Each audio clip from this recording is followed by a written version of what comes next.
In fact आज का जो टॉपिक है वो हमने स्वामी क्रियानंदा जी की एक पुस्तक लिविंग वाइजली लिविंग वेल से लिया है।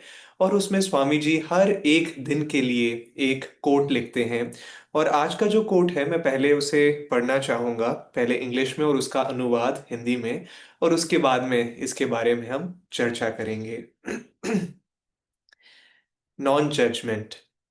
स्वामी क्रियानंदा जी लिखते हैं, don't compare your self with others to either your advantage or their detriment.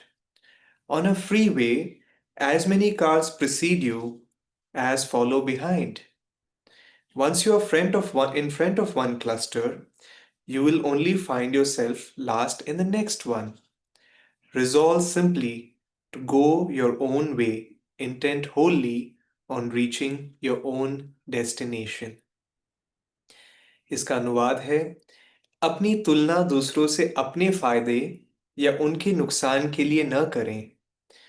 Freeway पर जितनी कारें फ्रीवे यानी हाईवे पर जितनी कारें आपसे आगे होती है उतनी ही आपके पीछे भी होती है। एक बार जब आप एक क्लस्टर के आगे होते हो तो आप अगली सबसे आखिर में होंगे। बस अपने रास्ते पर चलने का फैसला करें और अपनी मंजिल तक पहुंचने का पूरा इरादा रखें। मैं ये आखिरी जो लाइन है वापस दोहराऊंगा। बस अपने रास्ते पर चलने का फैसला करें और अपनी मंजिल तक पहुंचने का पूरा इरादा रखें। बहुत ही सुंदर ये जो शब्द हैं स्वामी क्रियानंदा जी के। क्योंकि दोस्तों, हम जब से पैदा होते हैं और उसके बाद में स्कूल जाना शुरू करते हैं, उसके बाद में कॉलेज और फिर जॉब, हमेशा कंपेयर किया जाता है। ओह, कितने मार खाए, अच्छा पड़ोसी के बच्चे के कितने मार खाए, या उसके उन आंटी के लड़के के कितने मार खाए, या तुम्हारी रैंक, अच्छा तुम्हारी रैंक क्या थी, उसकी रैंक क्या थी। और शुरू से ही कहीं ना कहीं किसी न किसी रूप में हमें मन में ये कंपेयर करने का जो किस्सा है वहीं से शुरू हो जाता है कि ये इससे लंबा है, ये इससे थोड़ा बोना है, इसकी आवाज ऐसी है, उसकी आवाज वैसी है, ये ज्यादा खाता है वो कम खाता है, ये ज्यादा सोता है वो कम सोता है, ये ज्यादा भागता है वो कम भागता है। हमेशा से ऊपर नीचे आगे पीछे कहीं ना कहीं किसी न किसी रूप में हमें दिखाया जाता है, या हमारे अवचेतन मन में वो टेंडेंसी आ जाती है कि आओ कंपेयर करते हैं। और यही माया का काम है। माया का अगर हम देखें काम क्या है, तोलना, अलग करना। ईश्वर जो एक चेतना है, माया उसी चेतना को अलग कर देती है, बोलती है अच्छा ये मेरा है, ये उसका है, ये ऐसे तोलते हैं, इसे वैसे तोलते हैं। और वहीं से फिर ये कंपैरिजन का काम शुरू हो जाता है। और फिर क्या होता है, दुर्भाग्यवश यही अवचेतन जो विचार है वो हम अपने आध्यात्मिक मार्ग में भी लेके आ जाते हैं। और फिर हम क्लास में बैठते हैं या ध्यान सीखते हैं, और फिर हमें कहा जाता है कि शुरुआत की क्लास में कहा जाता है 5 मिनट ध्यान करो।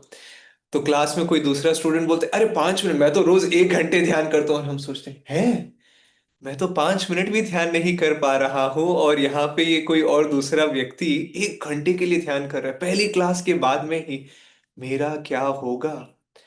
और इसीलिए मैं उस आखिरी जो पंक्ति को, जो लाइन थी, उसे मैं वापस दोहराना चाह रहा था कि अपने रास्ते पर चलने का फैसला करें। और हमारा जो डेस्टिनेशन है, जैसे स्वामी जी लिखते हैं, हम जहां पहुंचना चाहते हैं उस पे हमें एकटक रह के अपना इरादा रखना चाहिए। और ये बहुत जरूरी है मित्रों, क्योंकि एक बार मैं, एक बहुत ही दिलचस्प कहानी है, मैं रोड पे गाड़ी चला रहा था। और अचानक से क्या हुआ, मेरे सामने एक व्यक्ति थे जो बाइक चला रहे थे, और वो किसी और बाइक वाले से एकदम भिड़ने ही वाले थे, एकदम एक्सीडेंट होने ही वाला था, लेकिन बच गए। और फिर क्या हुआ, चलो बच गए, अच्छी बात है, खुशी है, आगे बढ़ते हैं। नहीं, इसके बाद में क्या आता है, रिएक्शन आता है। तो बच तो गए, लेकिन ये व्यक्ति अभी इतना क्रोधित था कि वो दूसरे व्यक्ति को देखता ही रह गया और वो अपने रास्ते को भूल गया, बिल्कुल अपने रास्ते को भूल गया। और फिर क्या हुआ, यहाँ तो बच गए, लेकिन फिर सामने, क्योंकि उनका रास्ता, उनका जो इरादा था उनके रास्ते पे नहीं था, वो दूसरी गाड़ी में जाके भिड़ गए।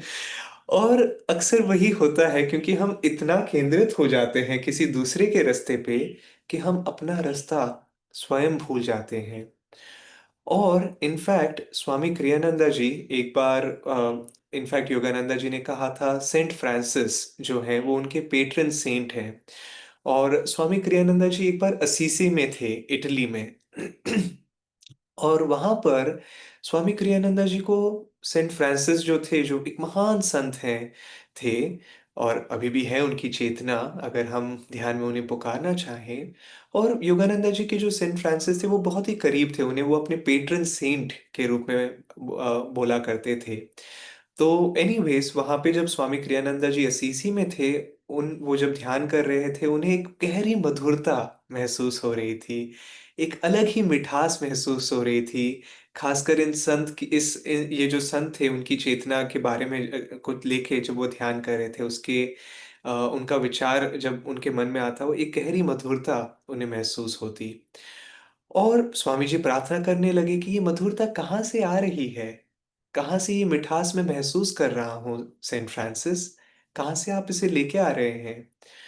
और उनको ध्यान में ये अनुभव हुआ कि ये जो मिठास है वो आ रही है बिना किसी जजमेंट के, कि किसी को भी जज नहीं करना, कि जो व्यक्ति जैसा है उसे वैसे ही स्वीकार करना। और वहां से मधुरता आती है, क्योंकि क्या होता है, जब तक हम कंपेयर कर रहे हैं, जब तक हम जज कर रहे हैं किसी न किसी को देख के, हम क्या कर रहे हैं, या तो उस व्यक्ति को अपने ऊपर रख रहे हैं या अपने नीचे रख रहे हैं।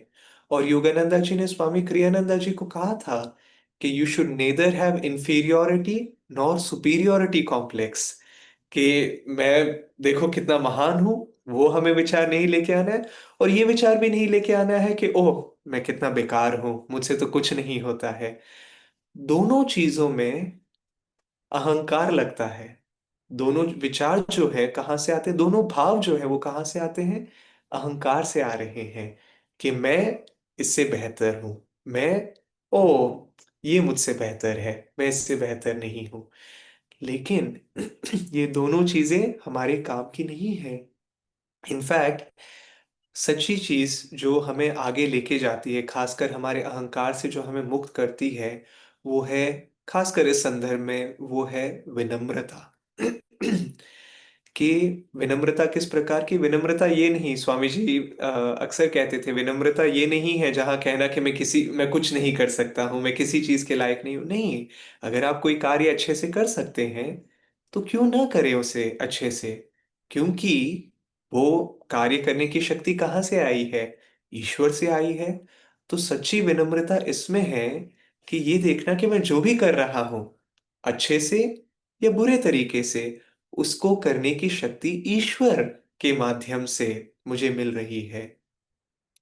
और इसीलिए जब हम किसी को देखते हैं कि ओ वो गलत कर रहा है, ये सोचने के बजाय कि अरे देखो मैं उससे बेहतर कर सकता हूँ, या मैं ऐसी गलती कभी नहीं करूंगा।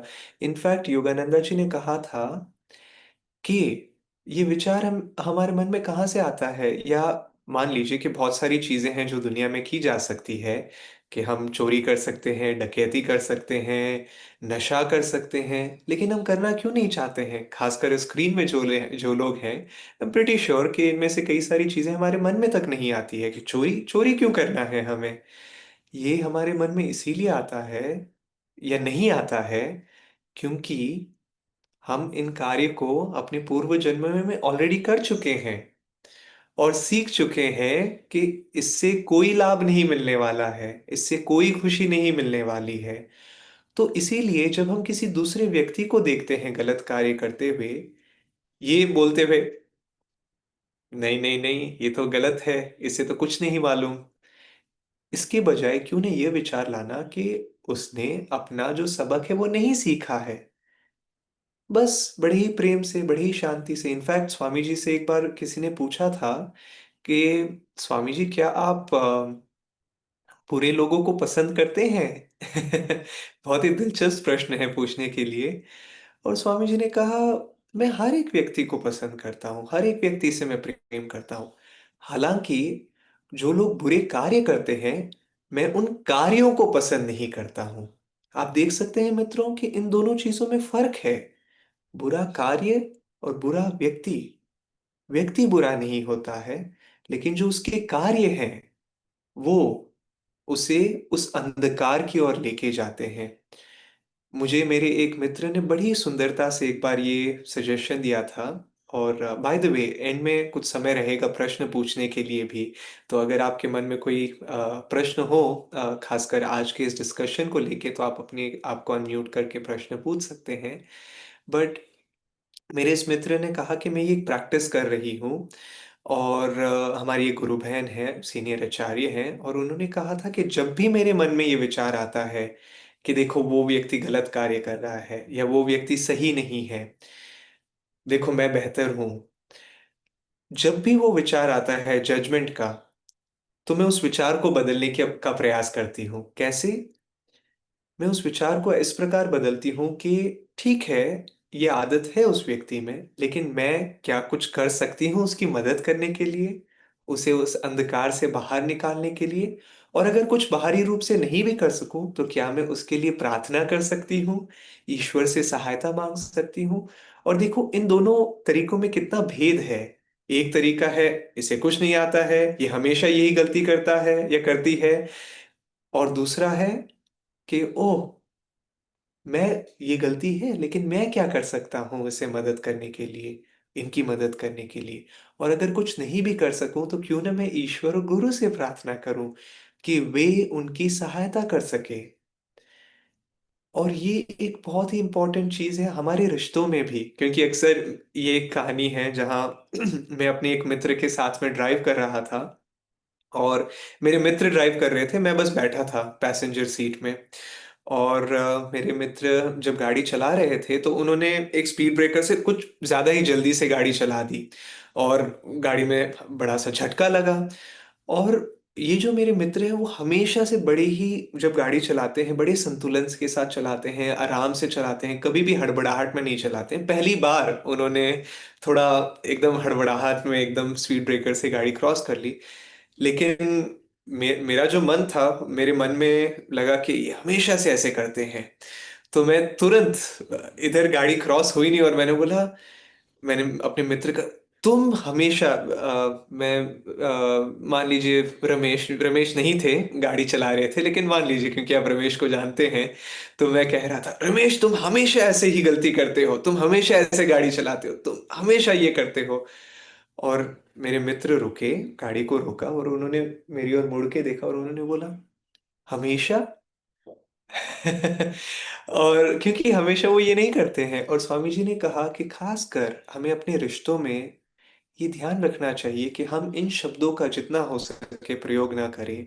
हमेशा ऐसे करते हो, या कभी नहीं, तुम कभी ऐसा नहीं करते हो, मैं बोल बोल के थक गया हूं, या तुम हमेशा ऐसा करते हो।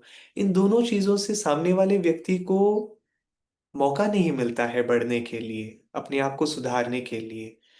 और लेकिन एक प्रश्न मन में आता है कि स्वामी जी कैसे सबसे प्रेम कर सकते हैं, उन लोगों से भी जो गलत कार्य करते थे। और इस चीज के लिए ये एक सुंदर तरीका है देखने का कि क्यों ना हर एक व्यक्ति को इस प्रकार देखें कि ईश्वर उसके माध्यम से ये गलती कर रहे हैं। या यही नहीं, एक और कदम आगे बढ़ते हैं कि जैसे स्वामी जी कहते थे कि ईश्वर अभी सो रहे हैं इस व्यक्ति में, ईश्वर है तो सही लेकिन इस व्यक्ति की चेतना में ईश्वर सो रहे हैं। और जब ईश्वर जगेंगे, तो अपने आप वो ये व्यक्ति ये गलती करना बंद कर देगा। लेकिन अब हम अपनी ओर आते हैं, हमने बहुत सारी बातें कर ली कि व्यक्ति को कैसे देखना चाहिए, लेकिन हमें खुद को भी जज नहीं करना चाहिए कि मैं ये ठीक नहीं कर रहा हूँ, वो ठीक नहीं कर रहा हूँ, मेरी ध्यान साधना ऐसे होनी चाहिए, वैसे होनी चाहिए। होनी तो बहुत कुछ चाहिए, लेकिन हम अभी कहाँ हैं? और यहां से मैं अपना अगला कदम कैसे रख सकता हूँ कि मेरी ये जो रोड है, मेरा ये जो सफर है, इसमें मेरा अगला कदम क्या है। नया स्वामी देवी जी, जो आनंद संघ के आध्यात्मिक निर्देशक हैं, नया स्वामी ज्योतिष जी के साथ में वर्ल्ड वाइड स्पिरिचुअल डायरेक्टर्स हैं, उन्होंने एक बार एक संत से पूछा था कि मैं कैसे आध्यात्मिक मार्ग पर अंत तक बनी रहूं। और उनका उत्तर था, डू नॉट कंपेयर, कि अपनी तुलना मत करो दूसरों के साथ में। बहुत ही सुंदर एडवाइस, बहुत ही सुंदर एडवाइस, कि जब तक हम अपना फोकस अपने रास्ते पर बनाए रखेंगे तब तक, और जब तक उस रास्ते में हम ईश्वर को आमंत्रित करते रहेंगे तब तक ईश्वर हमारी मदद कर सकते हैं। और जब तक हम इधर उधर देखते रहेंगे, जैसे इस व्यक्ति के बारे में मैं बात कर रहा था जिनका ध्यान अपने रोड से चला गया और वो दूसरे, पहला एक्सीडेंट तो टल गया, ईश्वर भी कुछ हद होती है ना, ईश्वर को भी बचाने के लिए कितना बचाएंगे हमें। चलो एक बार रास्ता भटक गए, कभी ना कभी तो फिर क्रैश होगा ही। तो जब तक हम कहेंगे कि ईश्वर आप मुझसे क्या करवाना चाहते हैं, मेरा अगला कदम क्या है, तब तक वो हमारी मदद कर सकते हैं और हम अपनी मंजिल तक पहुंच सकते हैं। तो मित्रों, मेरे तरफ से अभी के लिए इतना ही, लेकिन मैं चाहता हूं कि अगर आपके कोई प्रश्न हो तो आप अपने आप को अनम्यूट कर सकते हैं, और मैं कोशिश करूंगा उनका उत्तर देने के लिए। और अगर नहीं तो ओके, राम कुमार जी। जी, मैं कहना चाह रहा था कि जैसे आपने कहा कि वो आदमी गलत कर्म कर रहा है और फिर भी उसको प्यार करें, उस तो ये कैसे मैंने संभव हो सकता है? अ, अगर कोई गलत कर रहा है तो? तो फिर भी उसको हम अच्छे नजर से देखें। हाँ हाँ। How it is possible sir? कैसे तो संभव है ये? कैसे संभव है, कैसे संभव है? रोज ये व्यक्ति यही गलती कर रहा है, कैसे संभव है कि मैं उसे देख सकूं एक एक ऊंची चेतना के तरीके से। वेल, क्यों ना हम खुद को देखें एक बार आईने में। हम कितनी गलती करते आए हैं, या अभी भी कितनी गलतियां करते आ रहे हैं, और हमें कितना समय लगा है उन गलतियों को सुधारने में, है ना। कि हम चाहते हैं कि ये क्रोध ना आए, या हम थोड़ी मधुरता से बात करें, या हम थोड़ा और ध्यान करें, या रोज समय पे उठें। कोई छोटी सी भी आदत ले लो, कितना मुश्किल होता है छोटी सी छोटी आदत को भी बदलना। खुद को ही देख लेते हैं हम, कई बार साल लग जाते हैं, कितने ही साल लग जाते हैं खुद को बदलने के लिए, और समय लगता है, बदल नहीं पाते हैं। और जब बदल जाते हैं तो बोलते हैं, अरे वाह, गुरु की कृपा, गुरु की कृपा, कुछ तो परिवर्तन आया। तो अब देखिए कि हम खुद को, और हम इधर हैं ध्यान कर रहे हैं, कई लोग क्रिया योग कर रहे हैं, हमारे जीवन में गुरु की उपस्थिति है, गुरु को पुकारते हैं, गुरु को पूछते हैं, और उसके बावजूद कई बार कठिनाई लगती है बदलने में खुद को, खुद की आदतों को। तो अब एक व्यक्ति को देखिए जो, जिसके पास शायद ये तकनीकें नहीं है, जो शायद इस मार्ग पर नहीं है या किसी मार्ग पर नहीं है, आध्यात्मिक मार्ग पर जो शायद ध्यान नहीं करते, तब तो और भी कठिन है उनके लिए अपना जो जीवन है, अपनी जो जीवन की दिशा है उसे बदलना। तो वो व्यक्ति सोच रहा है कि ओह, मुझे खुशी कैसे मिलेगी अगर मैं इससे बदला ले सकूं, अगर मैं इससे क्रेडिट ले सकूं, अगर मैं ये कर सकूं। वो बस अपनी खुशी के बारे में सोच रहा है। लेकिन हम जानते हैं अब आध्यात्मिक मार्ग पर रहने के बाद कि मेरी खुशी में बाकी लोगों की खुशी भी शामिल है। और इसका मतलब ये नहीं है कि दूसरे को, अगर कोई गलती कर रहा है, मान लो कोई चाकू लेके जा रहा है और किसी को चोट पहुंचाना चाहता है, तो हम उसे करने दो जो भी करना है। नहीं, उस समय हमारा कर्तव्य बनता है उसके सामने खड़े होके उसे रोकना। लेकिन हर एक दिन, जो दिन प्रतिदिन के छोटे मोटे विचार भी होते हैं, उनमें कोई व्यक्ति चाकू लेके नहीं घूम रहा है, हालांकि लोग अपनी जो जबान है उसमें चाकू लेके छुरी लेके घूम रहे होते हैं। लेकिन उसमें भी हम देखते हैं कि अगर हम अपने हृदय में वो शांति लेके आ जाते हैं, वो कोमलता लेके आ जाते हैं, वो मधुरता लेके आ जाते हैं, तो सामने वाला व्यक्ति भी फिर बहुत ज्यादा समय के लिए उस क्रोध को, उस नकारात्मक विचार को नहीं लेके आ पाएगा। पतंजलि के अष्टांग योग में हम यम और नियम के बारे में सीखते हैं, जिसमें से एक है अहिंसा। और अहिंसा का जो, अगर कोई व्यक्ति अहिंसा को पूरी तरीके से परफेक्ट कर लेता है अपने जीवन में, विचारों में भी अगर वो अहिंसा का भाव लेके आ जाता है, तो योगानंदा जी कहते हैं कि उसे एक सिद्धि प्राप्त होती है कि फिर जो जंगली जानवर भी होते हैं, वो भी उनके सामने पालतू जानवरों की तरह खेलने लग जाते हैं, मतलब वो शांत हो जाते हैं। और मैं कहूंगा कि कई बार व्यक्ति भी जंगली हो जाते हैं थोड़े अपने स्वभाव में। जब हम शांत रहना शुरू कर देते हैं, तो फिर हमारा जो वातावरण भी है, वो भी अपने आप शांत होना शुरू हो जाता है। तो बजाय ये कि हम सामने देखें कि इसको कैसे सुधारा जाए, उसको कैसे, अगर हम अपने स्पंदन को बदल लेंगे, हम अपने चेतना को बदल लेंगे, तो अपने आप बाहरी परिस्थितियां भी बदलने लग जाती है। और मैं ऑलरेडी ओवर टाइम जा चुका हूं, लेकिन मैं एक बहुत ही सुंदर कहानी आपके साथ में शेयर करना चाहता हूं कि एक बार, और ये मेरे साथ में घटित हुआ था, और ऐसा नहीं है कि मैंने अहिंसा को परफेक्ट कर लिया है, लेकिन फिर भी कुछ हद तक भी जब हम इसे आगे लेके जाते हैं, तो एक बार एक क्रियाबान शिविर था, मैं अपनी कॉर्पोरेट जॉब में था। तो मैंने 3 दिन 4 दिन क्रियाबान शिविर अटेंड किया, क्रिया दीक्षा अटेंड की, कई काफी ध्यान किया, तो अब मेरी चेतना में परिवर्तन आया। अगले दिन मंडे ऑफिस गया मैं अपने, और मेरे बॉस जो थे वो बड़े मूडी थे। वो उनका कोई भरोसा नहीं था किस दिन वो किस हिसाब से उत्तर दे दें। कि आप बोल सकते हो कि सर आज धूप आ रही है। धूप क्यों आ रही है? बहुत गर्मी हो रही है, धूप नहीं होनी चाहिए, बारिश होनी चाहिए। ओह ठीक है। सर आज बारिश आ रही है, बारिश क्यों आ रही है? एनीवेज मैं थोड़ा एग्जैजरेट कर रहा हूँ, लेकिन कोई भी चीज़ हो वो उसका उल्टा उत्तर देने का प्रयास करते थे। तो एक अगले दिन जिस दिन मैं पहुंचा वापस ऑफिस सोमवार को, तो वो एकदम मूड में, भारी मूड में। और वो सवाल के ऊपर सवाल पूछ रहे हैं मुझसे कि ये क्यों नहीं हुआ, वो क्यों नहीं हुआ। मैंने बोला ये इसीलिए नहीं हुआ क्योंकि आपने मुझे दूसरा काम दिया था। अब आपने दूसरा काम दिया था तो पहला काम तो खत्म नहीं होने वाला है। नहीं नहीं नहीं नहीं, ये गलत है, तुम्हें दोनों करना चाहिए था। मैंने बोला सर दोनों तो मैं कर नहीं पाऊंगा। और मैं बस बड़ी ही कोमलता से, सरलता से, ऐसा नहीं था कि मैं हमेशा दे पाता था, लेकिन क्योंकि वो शिविर का जो प्रभाव था, जो ध्यान का जो वो प्रभाव था, वो अभी भी था। तो फिर फाइनली 5 मिनट के लिए ये बातचीत चलती रही। वो मेरे पे चीख रहे हैं और मैं बड़ी शांति से उत्तर दे रहा हूँ, वो फिर से कुछ बोल रहे हैं, मैं बड़ी शांति से उत्तर दे रहा हूँ। और 5 मिनट के बाद में उन्होंने बोला कि ओह, मैं तुम पे चिल्लाना नहीं चाहता हूँ, पर फिर भी मुझे पता नहीं मैं क्यों चिल्ला रहा हूँ, जाओ तुम अपना काम करो। और वहीं पे बात खत्म हो गई। इंटरेस्टिंग कि कहीं ना कहीं सामने वाला जो व्यक्ति है, वो हमारी आंतरिक चेतना को महसूस कर सकता है अगर हम अपने केंद्र में बने रहें।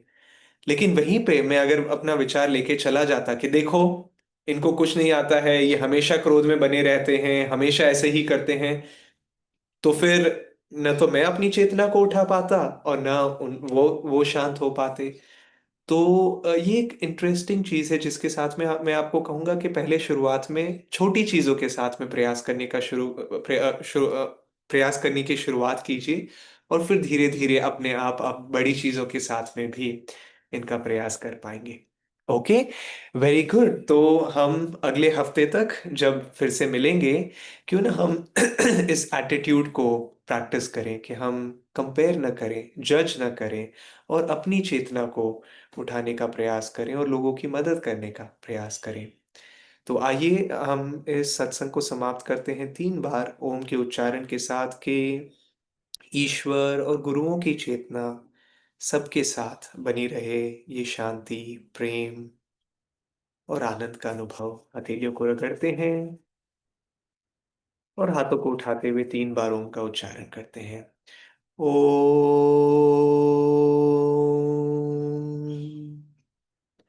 ओ,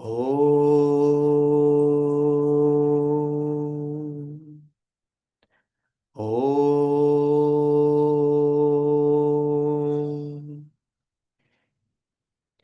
ओम शांति शांति शांति।